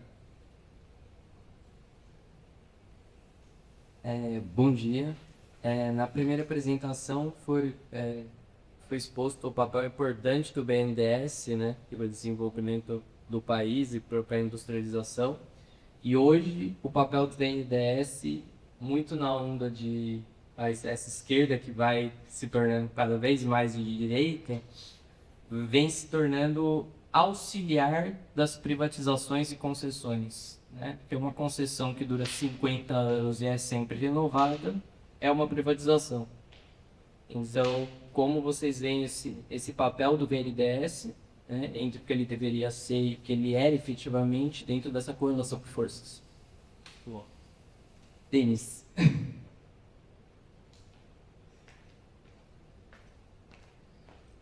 Pode começar com você. Bom, vou ser bastante objetivo. Primeiro, o BNDES, logicamente, ele representa o governo. Tá, e o governo Lula é o que nós temos. Tá certo? Eu tenho várias críticas. Eu fui fundador do PT e saí do PT por uma série de críticas. Agora, o grande problema é esse, no fundo. Como a sociedade brasileira, ela tem uma dominação enorme das mídias, tá? E hoje das redes sociais, você tem, nosso país tem uma influência muito grande do setor conservador, tá certo? Você tem, por exemplo, esse fenômeno dos evangélicos, aí eu não sou contra a religião, cada um tem direito de professar a sua religião. O problema é que você usa a religião hoje para dominar politicamente. Essa é a grande questão. Isso é um desastre total. Inclusive um alerta para as meninas. Por exemplo, o Afeganistão, pessoal, antes da invasão da União Soviética, depois da invasão americana, era um país tranquilo, as meninas iam de mini-saia para a universidade e hoje a mulher não sai nem no meio da rua. Tá? Porque você teve o quê? Um grupo político-religioso que tomou poder. E no Brasil, pelo discurso de grande parte das igrejas evangélicas, não do cara professar a religião, mas isso aí leva a um conservadorismo enorme. Inclusive não é só da igreja evangélica, você tem setores da igreja católica. Tem um padre aí que faz um maior sucesso, que eu nem lembro o nome dele, que na Quaresma ele falou, tinha milhões de pessoas ouvindo ele, que ele fala claramente que a mulher tem que submeter ao homem, quer dizer, isso é o atraso do atraso. Então, dependendo do que acontecer no país, a evolução disso, você pode ter problemas gravíssimos, tá, do ponto de vista cultural no Brasil, ideológico. Então, o BNDES responde ao governo que está aí, tá certo? Ele faz investimentos importantes, no caso da Embraer. Essa semana saiu a frota de caminhões no Brasil, ela é muito defasada. O BNDES criou uma linha de mais de 3 bilhões para investimento. Tem investimentos em prefeituras, etc., que são importantíssimos, tá? Então, é um instrumento que depende do governo que faz ele operar. A segunda questão aí sobre o planejamento a longo prazo, a conjuntura atual, que é conservadora, e a questão das Forças Armadas, você tem um problema gravíssimo hoje. O Trump nos Estados Unidos, que é um cara completamente fora da curva, tá? O que ele faz no mundo é brincadeira, não existe isso. Tá? Intervém lá no mundo inteiro, lá, criou uma guerra aí absurda para destruir um país, tá certo? E o que ele coloca é isso mesmo, aqui é um quintal. Se a gente se resolver ter uma atitude mais afirmativa, a gente não sabe o que ele vai fazer. Agora, por outro lado, não dá para ficar quieto, tá? Eu acho que nós precisamos reagir. Aí entra a questão tecnológica, você precisa dominar ramos da indústria e do desenvolvimento tecnológico, senão você fica na mão dos outros. E a questão do Exército, o Exército brasileiro é um exército altamente reacionário, pessoal. Até o golpe de 64, você tinha setores nacionalistas no Exército que, com o golpe, eles caçaram coronéis, etc., do Exército inteiro. Então, é um problema gravíssimo no Brasil esse. E nós temos que saber como enfrentar. Aí você tem o problema do movimento em massa. Se tiver povo na rua, você consegue colocar a direita na defensiva. Agora, o problema é que nós precisamos ter um programa para isso, para poder levar a sociedade para a rua. Então, é um problema que nós precisamos resolver. Tá certo? Como que você enfrenta essa dominação hoje através da mídia, que ela é totalmente, a Rede Globo e outras aí, extremamente conservadoras, e as redes sociais, que nós precisamos dar uma resposta com o projeto de país. E o governo está acuado, fazendo alianças com os setores mais reacionários do mundo para se manter. Então é uma contradição que precisa ser debatida claramente para ver que caminho que a gente acha. E finalmente, eu não entendi muito bem a tua pergunta sobre o CBT que você falou. PPP, parceria público-privada. A parceria público-privada é um instrumento hoje. Veja, pessoal, o Estado tem um papel, viu, colocando aí. Por que o Estado é fundamental? Porque o setor privado está preocupado em ter lucro. E isso é legítimo no capitalismo. Tá? As indústrias vão estar preocupadas com o projeto do Brasil. Se estiver ganhando dinheiro, que se dane o resto. Tá certo? Agora, quem tem condições de pensar no conjunto da sociedade e dos interesses econômicos é o Estado brasileiro. Tá? Fazer planejamento a longo prazo. Isso nós precisamos recuperar, que se perdeu com a questão do neoliberalismo. Por isso que esse debate que eu coloquei inicialmente. O Estado é fundamental, pessoal. É decisivo. Nós precisamos ter profissionais que atuem nessas áreas, as universidades não formam. Tá certo? E aí o Estado é decisivo, não é só para governo progressista, para o governo conservador também. Então é uma questão que se coloca para nós aí avançarmos nesse debate. Tá? E a questão da parceria público-privada, na conjuntura que a gente vive, ela acaba tendo um papel aí do ponto de vista de você como obter investimentos em várias áreas. Apesar que quem entra acaba entrando sempre com grande investimento é o setor público. Tá certo? Porque, lógico, o capital quer ter lucro, pessoal. Por exemplo, você pega a linha 4 do metrô que é privatizada, lá em São Paulo. O Estado remunera permanentemente aquela linha lá para poder dar lucro. Tá? Então é um debate para ser feito aí, como é que é a flexibilidade que você dá. Aí precisa aprofundar esse debate. Tá? Então daí tem toda a experiência chinesa, tem uma série de questões aí que a gente precisa analisar com calma para ver como é que a gente enfrenta esse tipo de questão. Bom, eu não anotei o nome de todo mundo, então vou focar aqui nas questões das pessoas, tá? Então, desculpa que tive tempo. Eu vou começar sobre o planejamento de longo prazo, que eu acho que esse é um dos problemas que a gente volta e meia toca. E desde que eu era garoto, desde pequenininho, ou seja, desde o tempo de FHC, certo? Nós tínhamos tido apenas Sarney, Collor e Itamar e depois FHC. E eu já escutava naquela época que no Brasil a gente não tinha planos de Estado e planos de governo, certo? A gente não tem planejamento de longo prazo. A gente tinha passado por uma ditadura militar antes, e as pessoas que me falavam isso, obviamente, eram pessoas que viveram um período militar, né? Enfim, minha família lutou contra a ditadura militar, faço parte de uma das famílias históricas de resistência, né, ligada ao movimento popular, desde os anos 50. Enfim, se falava isso. Né? Não é novidade, essa é uma característica do Brasil, que ela tem muito a ver com a característica da nossa classe dominante. Nossa classe dominante, ela é uma classe dominante estrangeira. Ela se vê como estrangeira. Inclusive, é comum entre as pessoas da classe dominante, elas se apresentam assim, eu sou de São Paulo, eu sou de Minas. Não, as pessoas se apresentam, eu sou descendente de italiano, eu sou alemão, eu sou... o que for. Elas se apresentam assim. A sua nacionalidade estrangeira é mais importante do que a sua origem regional, né, dentro do Brasil. Essa classe dominante, seja aquela antiga que vem de Portugal, senhores de escravos, ou uma nova, vindos da nova imigração, ou uma novíssima, né, depois, enfim, que surgiu aí pós-fim da ditadura, ligada a novos setores da economia. Essa classe dominante, ela tem um interesse muito claro, que é ganhar dinheiro. E o de ganhar dinheiro não é para reinvestir nos seus negócios no Brasil. Ela quer ganhar dinheiro para reinvestir nos seus negócios fora do Brasil. É uma classe dominante que tem casas fora do Brasil, passa temporadas fora do Brasil, certo? Então, qual é o interesse que eles têm em saber se daqui 20 ou 30 anos a gente vai ter uma indústria capaz de sustentar investimento em ferrovia, por exemplo? Se a gente vai ou não ter produção de microchips no Brasil? Eles não estão interessados nisso, porque isso não afeta em nada a política de renda deles. E veja que é isso que eu quis trazer lá atrás. O que interessa, no fundo, para os grupos políticos, é a origem da sua renda e como eles podem garantir a origem da sua renda. E aí entra a questão da PPP, né?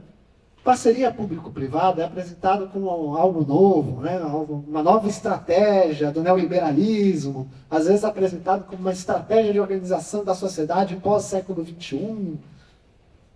A primeira PPP que a gente tem registrado no Brasil, registrado formalmente, foi investimento para a produção das ferrovias no Brasil no século XIX. É uma estrutura de PPP. Tá? Porque o que é a PPP? Ela é uma estrutura em que um Estado ele garante uma taxa de retorno para as empresas que vão investir, né, naquela área. Às vezes garante parte do investimento também. Né? E essa empresa vai ficar com os lucros desse processo. E se não tiver lucro, o Estado garante que tenha. Isso é a parceria público-privada. Ou seja, é aquilo que Preobrazhensky, um economista soviético, chamaria de transferência do setor público, né, ou setor socialista, no caso da União Soviética, para o setor privado, para o setor capitalista. É uma transferência da renda do Estado adquirida com os nossos impostos, da nossa renda, para grandes empresas. Isso é a parceria público-privada. Como é que você pode ter planejamento de longo prazo quando a estratégia de organização do Estado é transferir renda para o setor privado? O único interesse é a manutenção da taxa de lucro das empresas. Não tem interesse nenhum se vai crescer ou não o setor energético, o setor de saneamento. E é por isso que a gente vê os desastres que estão acontecendo. Ou alguém acha que a Vale vai ter certamente uma política realmente rigorosa de proteção ambiental? Sem pressão dos acionistas para aumentar a taxa de lucro? Alguém acha que a Enel vai fazer investimento sério para garantir o fornecimento de energia? Diante de pressão de investidor para ter taxa de lucro? É inviável. A estrutura é inviável. O estilo de poder é inviável. Certo? No Brasil não haverá planejamento de longo prazo. Porque os grupos que estão no poder, que dominam o jogo dos arcos de aliança, não têm interesses no longo prazo no Brasil. O interesse no longo prazo deles é que seus filhos estudem na Europa ou nos Estados Unidos. É que as suas casas em Miami, onde quer que eles tenham um bom sistema de energia solar, né, porque está na moda, tem um carro legal, né, enfim, poder fazer suas festas lá, viajar pelo mundo. Esse é o planejamento de longo prazo. A sua estratégia de renda familiar. A única coisa de longo prazo que a gente tem é a estratégia familiar das famílias que permanecem no poder, inclusive nas academias, tá, gente? A gente vive num país que caminha para uma estrutura de castas. A gente tem famílias de juízes, tem famílias de professores universitários, famílias de vereadores, famílias de médicos. Vocês não estão vendo o que está acontecendo? Que no longo prazo, o plano para a gente é o cemitério, como diria Keynes. Vejam, Keynes não é ninguém, não é Mao Tse Tung, não é nem nada, tá, gente? E aí, para encaminhar para... Não vou falar do BNDES, que eu acho que já está respondido a minha visão sobre o que o BNDES pode fazer nesse contexto, não vai... Ele só pode reproduzir essa estrutura. E sobre os conflitos mundiais. Bom, primeiro eu acho acertada a posição de que esse exército que a gente tem é fruto da ditadura militar. Mais da metade do oficialato foi mandado embora no golpe militar. O golpe militar não foi dado só contra civis, tá, gente? Foi dado também contra agrupamentos militares. A turma do lote foi toda rifada para fora do exército. E nunca mais voltou, certo? O nosso exército hoje é um exército de direita e é um exército caracterizado, mais uma vez, pela estratégia de longo prazo da reprodução das fazendas familiares. Temos famílias de generais, né?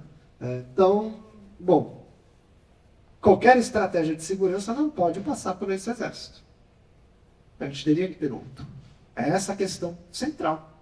Disputa de correlação de forças, gente. Se a gente não tiver uma postura de renovação do exército, aí como é que a gente pode fazer isso? Meus caros, às vezes a gente tem que aprender com a direita, inclusive com a ultradireita. O que o Trump fez para viabilizar o ICE? Abriu um processo especial para sair contratando gente da corrente política dele. Colocando, inclusive, um monte de psicopata que é quem tem na corrente política dele para dentro, né? Agora a gente está vendo as consequências. Ora, por que o Brasil não pode ter uma política de guarda nacional com uma ampla política de recrutamento que pudesse mudar um pouquinho a correlação de forças nas nossas forças de segurança? A gente poderia fazer isso. É uma escolha não fazer. Certo? Mais uma vez, a gente não se organiza para conseguir pautar esses temas. Que são temas óbvios, tá, gente? São temas que, assim, basta ler a literatura disponível sobre guerra, produzida pelos próprios Estados Unidos, porque eles discutem isso em documentos que são públicos, eles tornam públicos. Eles mesmos têm os seus relatórios sobre guerras, sobre política anti-insurgência, sobre guerra psicológica, sobre política de entrada nos grupos políticos dos outros países. São todos documentos disponíveis para consulta na internet. Eles falam com todas as letras das estratégias para disputar esses locais. E a gente nem lê os documentos que eles disponibilizam.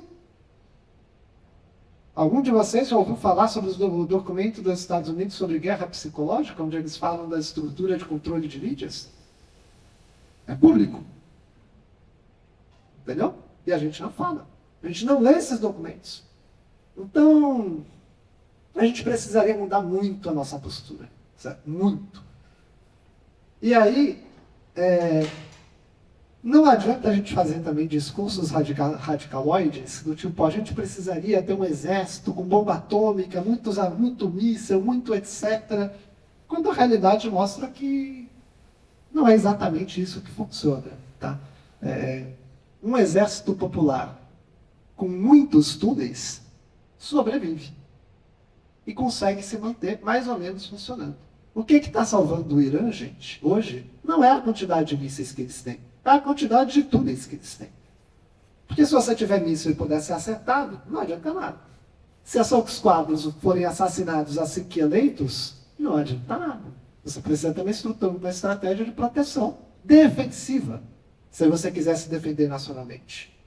Se a gente tiver que nem Pequim tem, não sei agora, né, mas até a década de 80, Pequim tinha, além da sua cidade na superfície, 3 andares de cidade para baixo.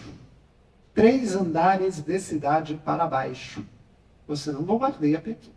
Você não destrói o comando político da China. Ninguém pode entrar em guerra com a China. Certo? Então são esses tipos de questões que a gente tem que discutir, mas dentro de uma ótica, não da ótica da guerra tradicional. Porque a guerra tradicional é feita pelas classes dominantes. O que me interessa ter bomba para jogar no meu vizinho? O que isso vai adiantar para o povo brasileiro? Agora, eu tenho um sistema de túneis que o povo não vai morrer quando cair um míssil na nossa cabeça, e isso não interessa. Eu não quero armas, eu quero estrutura de defesa. Só que isso passa por uma lógica de organização da vida social e da vida política completamente diferente. A gente não tem isso. Então, veja, para finalizar, todos esses temas, eles só são viáveis da gente ter uma mudança, novamente, se a gente tiver uma mudança na estrutura da correlação de forças na sociedade brasileira. É isso que interessa, é disputar a correlação de forças. E que se a gente não tiver nessa atuação, a gente está fora do jogo. E quem está fora do jogo, você pode ter propostas belíssimas. Mas como uma expressão que a gente usava muito nos idos de 2009, né, aquela época tinha saído, enfim, a gente tinha um grupo dentro do PCB que jogava muito Civilization entre a gente. Não, é uma proposta muito legal. Pena que ela só existe em joguinho. Né? Você está jogando um jogo de computador ali, fazendo propostas elaborantes, mas que não está na realidade. Não adianta ter propostas milagrosas. O que adianta é, vocês estão organizados e atuantes? O que adianta saber tudo isso que eu falei aqui? E vocês voltarem para casa? Tudo bem, estudarem, tocarem a vida de vocês, é importante isso também. Mas na hora do vamos ver, chama protesto e vocês não estão na rua? Tem reunião do centro acadêmico e vocês não aparecem? Tem assembleia para deliberar coisas e vocês não votam? Tem processo eleitoral, vocês sequer se informam qual é a comissão eleitoral? E aí a gente vai falar do que a gente pode fazer diante desse exército? Francamente, camaradas, palhaçada. Vamos parar de ser palhaço e atuar? Bom, desculpem a bronca, né? Mas é que às vezes o saco fica cheio, desculpem a palavrão também. Mas às vezes a gente tem que estourar um pouco para ver, né, se a gente chacoalha o mundo e a gente acorda, gente. A gente precisa acordar. A gente vai perder. Vocês já notaram que a gente vai perder se a gente não se mobilizar? Então se mobilizem, por favor. E é isso que eu encerro minha fala.